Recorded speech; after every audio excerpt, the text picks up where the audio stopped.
Salut les amis, c'est Ludo, j'espère que vous allez bien. On se retrouve aujourd'hui pour une nouvelle vidéo et il va s'agir d'un update lecture.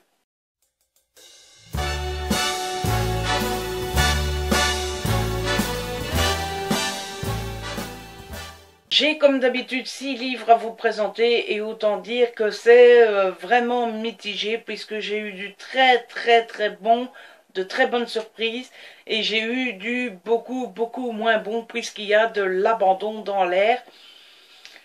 Eh oui, oui, pour tout vous avouer, au moment où je tourne cette vidéo, je suis plutôt dans le creux de la vague. J'ai beaucoup de mal, je suis pas dans une panne de lecture non plus, mais je lis 20-25 pages par jour au grand maximum. Bref, on va arrêter de blablater comme d'habitude, parce que je ne fais que ça, blablater, et je vais vous présenter ces fameuses lectures tout de suite. Le premier livre dont je voudrais vous parler, c'est Une singularité nue de Sergio de la Pava au Cherche Midi, et c'est le premier abandon dont je dois vous parler. C'est très dur à lire et je pense que ça vient principalement du style d'écriture et du niveau de langage qu'il faut pour lire ce livre. C'est peut-être moi qui est trop con, mais voilà, moi je suis incapable de lire ce bouquin et surtout de comprendre, parce qu'à la limite le lire ça va. C'est plutôt le comprendre, le problème. Pour illustrer mon problème, je vous ai trouvé un ou deux passages que je vais vous lire et vous allez tout de suite comprendre mon premier passage, le voici. Mais si vous êtes du genre perspicace, vous remarquerez l'incessante consommation que fait le temps de cette période, mais vous ne détecterez néanmoins aucun accroissement proportionnel de l'urgence ambiante. Voilà. Voilà. Mais vous allez me dire, oui, mais Ludo, t'as cherché la phrase spéciale, tout le reste est compréhensible et tu te fous de nous, etc. Eh bien, je vais vous donner un deuxième exemple, qui n'est pas si loin du premier. Figurativement parlant, ces niveaux sont concentriques et circulaires et soit grandissent en s'élevant, soit se resserrent en descendant en fonction de votre perspective. Voilà. Voilà. Eh ben, c'est que des passages comme ça. Un peu plus tard, l'auteur nous dit qu'il part souvent en live pour nous expliquer des choses, mais qu'on peut les passer. Oui, d'accord, mais on ne sait pas à quel moment on peut revenir dans l'histoire. Et puis surtout plus tard, le langage commence à devenir plus intéressant, enfin plus compréhensible, pardon. Mais qu'est-ce que c'est long. La première scène normale, je vais dire, il se retrouve en prison, il est avocat pro bono et il appelle tous ceux qui sont enfermés l'un après l'autre pour le premier contact en fait. Et c'est que ça en fait, c'est monsieur machin, je suis votre avocat, vous avez fait ça, et puis c'est fini, on se dit cool, et en fait non, on arrive au tribunal, et au tribunal, c'est toujours le même schéma en fait, c'est suivant, avancé, vous pouvez communiquer gratuitement avec l'administration pénitentiaire. Dossier inscrit au rôle numéro 651, le ministère public contre Terence Land. Puis il dit les charges. La défense renonce à la lecture des droits et chefs d'accusation, mais pas aux droits en dessous. Oui, l'avis du ministère, la défense, l'accusation. Et puis hop, ça, vous avez de nouveau un texte. Et puis, affaire suivante, avancée, vous pouvez communiquer gratuitement avec l'administration pénitentiaire. Dossier inscrit au rôle sous le numéro 649. Le ministère public contre Glenda Deep. La défense renonce à la lecture des droits et chefs d'accusation, mais pas aux droits en dessous. Oui, le ministère, l'accusation, etc. Et c'est ça pendant 20 pages. C'est très compliqué à lire, c'est très long, c'est très procédurier, c'est vraiment pas pour moi et en plus c'est une fameuse brique, j'aurais jamais su lire ce livre, donc voilà, abandon pour moi.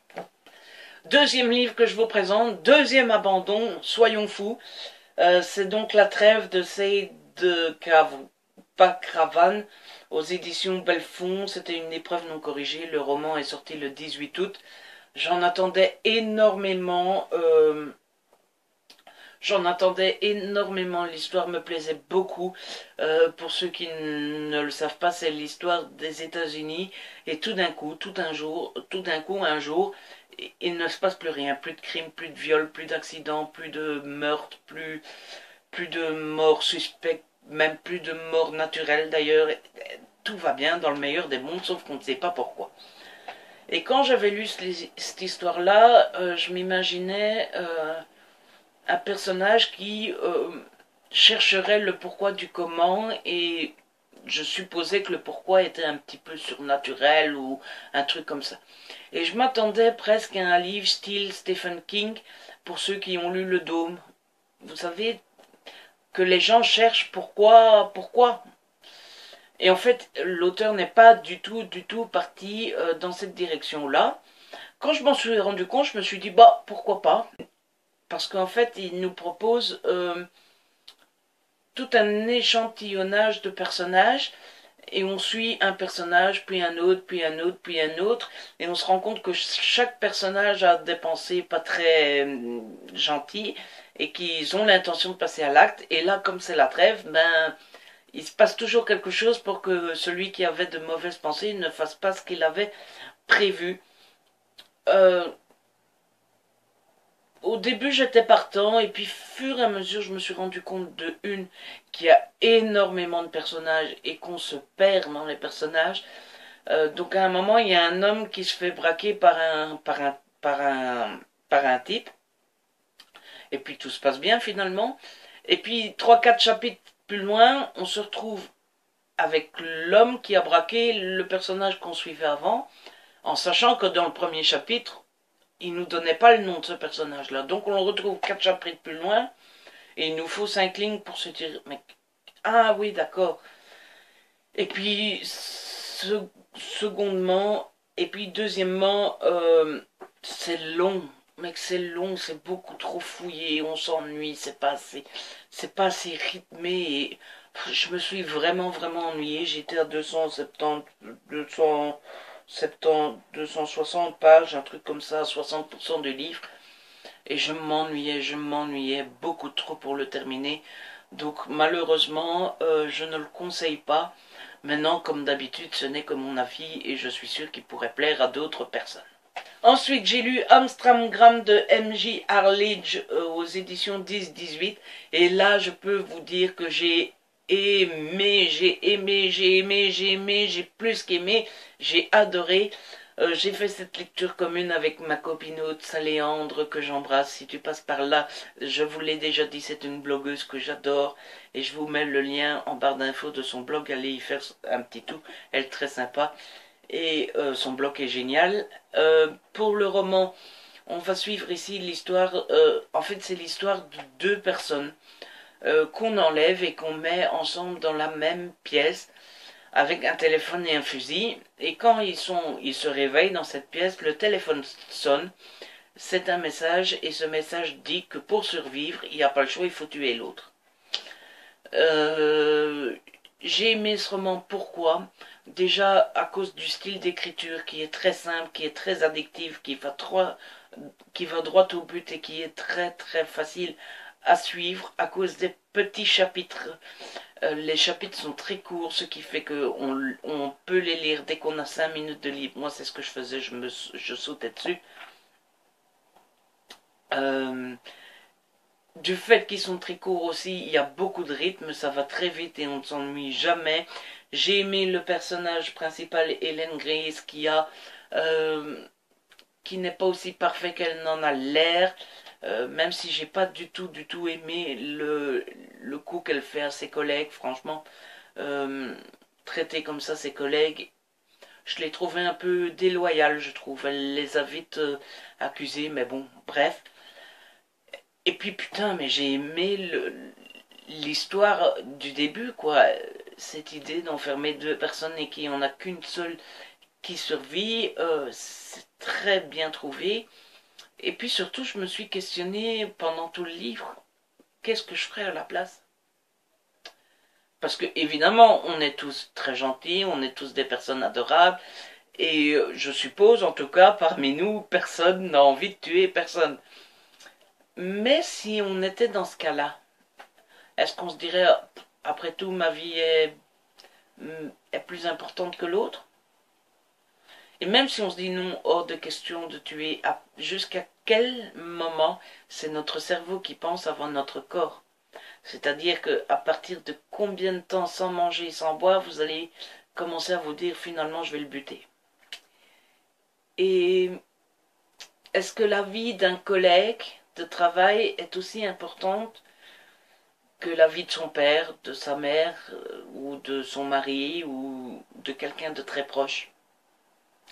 je, je, C'est théorique hein, tout ça, mais c'est des questions qui m'ont traversé l'esprit pendant cette lecture et je dois dire que j'y ai pas trouvé de réponse. Je pense que c'est le genre de questions auxquelles on ne sait pas répondre tant qu'on n'est pas dans le cas de figure. En tout cas, c'est un très bon thriller que je conseille à tout le monde. Il est très facile à suivre, il est quand même plutôt un petit peu, il y a une pointe de psychologique dedans, mais il n'est pas du tout prise de tête et j'ai passé un excellent moment. J'ai appris qu'il y avait une deuxième enquête avec la même personnage. Il court le furet et j'ai vraiment hâte de pouvoir le lire, même si je pense que je vais attendre qu'il soit sorti en format poche, mais en tout cas je vous conseille fortement ce thriller que j'ai vraiment beaucoup aimé. J'ai eu une grosse surprise pour la conspiration Coleridge, pardon, de David Ellis aux éditions Cherche Midi.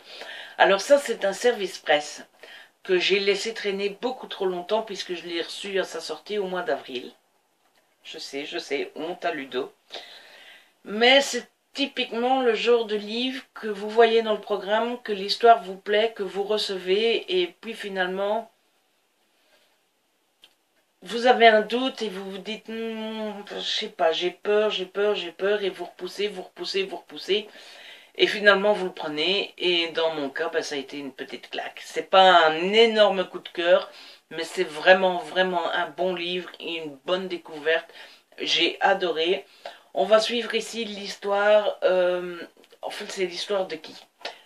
C'est l'histoire de Coleridge, j'ai oublié son prénom. De Jason. C'est l'histoire de Jason Coleridge, qui est un avocat, et qui voit un jour arriver une jeune femme qui est la tante d'un SDF qu'on a accusé d'avoir tué quelqu'un dans la rue. Ce SDF a été un ancien soldat qui est revenu d'Afghanistan et la guerre l'a complètement bousillé. Il a des syndromes post-traumatiques, il ne parle plus, il a des TOC, etc. Donc il ne sait pas aider son avocat pour être défendu, il ne dit jamais rien, il ne raconte jamais rien, et quand Jason Coleridge lui demande de l'aider, il dit je m'en fous d'être jugé, mais du moment que ça va vite. Sauf que ce qu'on ne sait pas, c'est que Jason Coleridge a peut-être mis le doigt dans un engrenage et ça va peut-être beaucoup plus loin qu'un simple meurtre. Donc voilà, j'ai beaucoup aimé, les chapitres sont assez courts, l'écriture comme dans Amsterdam est très facile à suivre, très addictif. J'ai adoré le personnage de Jason Coleridge. Je crois que je n'aurais pas aimé ce bouquin s'il n'y avait pas eu ce personnage de Coleridge qui est pour moi quelqu'un que j'aime beaucoup. Pourquoi, je ne sais pas. Il a un lourd passé puisqu'il a perdu sa femme et sa fille. Il accepte d'aider ce jeune SDF complètement paumé gratuitement puisqu'il ne touchera pas un franc. Peut-être que c'est parce qu'il est courageux aussi, parce qu'il est quand même dans une affaire où on se rend vite compte que c'est pas des gens gentils qu'il va devoir affronter. Bref, j'ai beaucoup aimé ce personnage-là. J'ai aimé le fait que ça soit du thriller judiciaire. Si vous aimez le John Grisham, vous aimerez David Ellis. D'ailleurs, pour moi, John Grisham était le maître dans le thriller judiciaire. Et bien, j'ai trouvé un deuxième maître parce que David Ellis est aussi bon que John Grisham. Et j'ai aimé ce mélange de une partie judiciaire avec le procès qui se prépare et l'enquête de Jason Coleridge pour pouvoir défendre de son client, et la partie plus conspiration, plus... J'ai pas envie de vous dire ce qui se passe, mais il y a ce côté-là. Le seul petit reproche, je trouve, c'est que la partie, justement la deuxième partie, la partie complot, est peut-être un peu moins présente, ou en tout cas, une fois que les choses s'accélèrent, c'est un peu trop vite balayé, selon moi, par rapport à la partie judiciaire. Et deuxième petit reproche, c'est l'épilogue. S'il vous plaît, les auteurs, les épilogues, c'est pas 20 pages, quoi. Un épilogue, c'est 2 3 pages, juste pour nous raconter ce qui se passe juste après la fin de l'histoire. C'est pas 20 pages et... Non, quoi. Non. Faites des épilogues courts et efficaces. Bref, j'ai adoré ce roman, je vous le conseille fortement. Si vous aimez les thrillers, et encore plus si vous aimez les thrillers judiciaires, ça a été une excellente surprise pour moi. Vous vous ennuierez pas, je vous le garantis. Et on va se dépêcher, on est à 20 minutes de vidéo. J'ai lu Blacklisté aux éditions Hugo Roman dans leur collection New Way. Tout le monde en dit que du bien de ce roman. Il brille, c'est parce qu'il vient de la bibliothèque. C'est pour ça qu'il brille. Bref, je deviens complètement fou.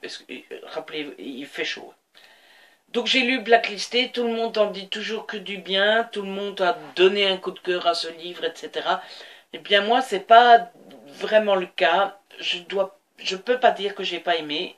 Au contraire, j'ai beaucoup aimé, mais je suis pas rentrée dedans comme tout le monde apparemment.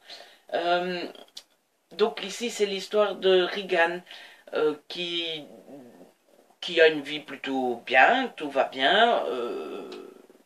Peut-être pas dans le meilleur des mondes, mais bon, elle est lycéenne, donc elle a une vie de lycéenne.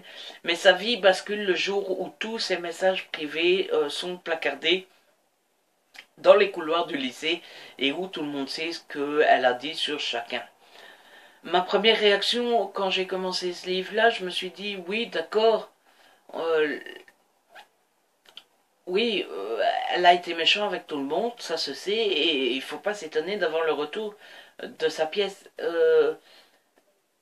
Et puis j'ai vite changé d'avis parce que je trouve que ses amis vont beaucoup trop loin. Attention, je ne dis pas qu'il faut harceler les gens, hein, c'est pas ce que je dis. Je dis juste que au départ, dans les 10, 15 ou 20 premières pages, je me suis dit oui, mais bon, d'accord, quoi. La pauvre, ses amis ne sont pas contents, mais bon, en même temps, c'est elle qui parle sur leur dos depuis des mois.